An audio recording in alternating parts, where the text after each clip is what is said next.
Jai Jawan.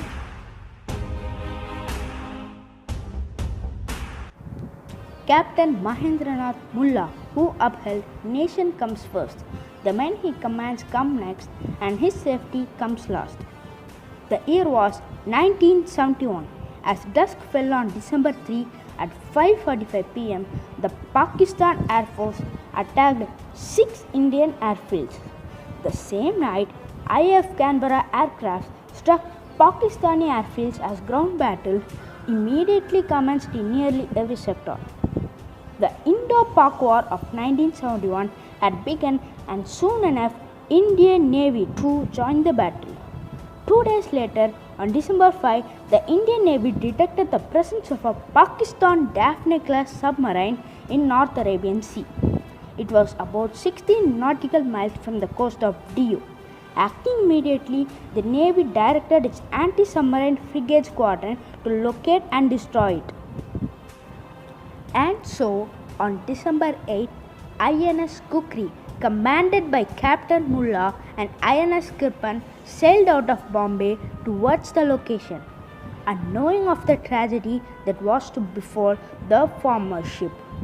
On December 9, INS Kukri, an Indian anti-submarine frigate of the F-14 squadron, was hit by torpedoes from Pakistani submarine PNS hangar that had detected its approach.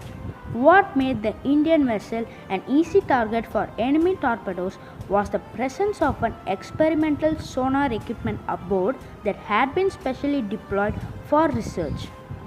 Limitations placed by this equipment had drastically slowed down the movement of Kukri to the submarine detectable speed of 12 knots. Also, Kukri's sonar set could detect only up to 3000 yards, and it was no match to the hangar that could fire from distances of nearly 6 kilometers.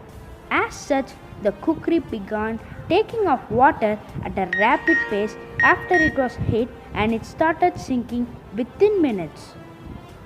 With time running out fast, Captain Mulla decided to abandon his attempts to save the ship and began overseeing rescue operations that would ensure that his crew was safe.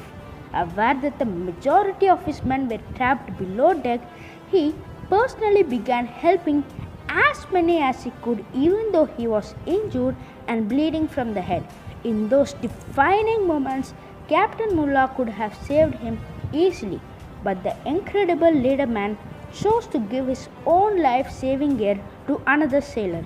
Such was his courage and strength of character that he then went back to the bridge to direct as many of his men as possible to leave the ship before going down with his ship.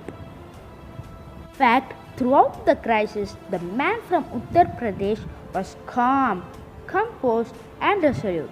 Several survivors would later recall having seen their Captain Mulla at the bridge holding on to the guardrail as the ship slipped below the dark waters.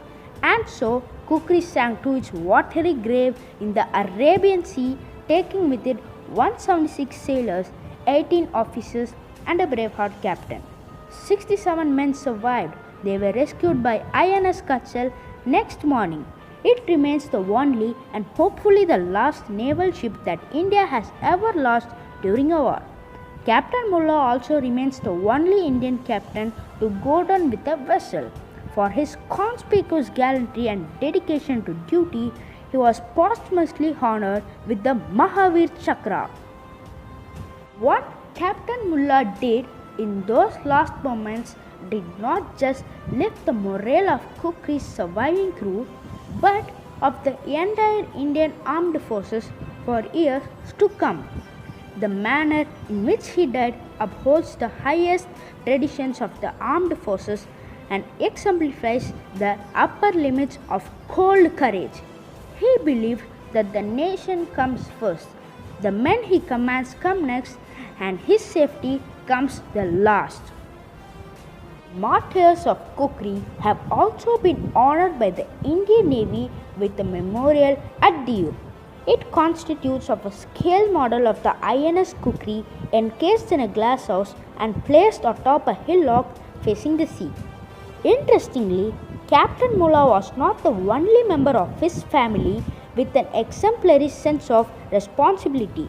His wife Sudha Mulla spent the year after the sinking of the Kukri single-mindedly taking steps to ensure that the families of all the deceased crew members were rehabilitated. Jai Hind.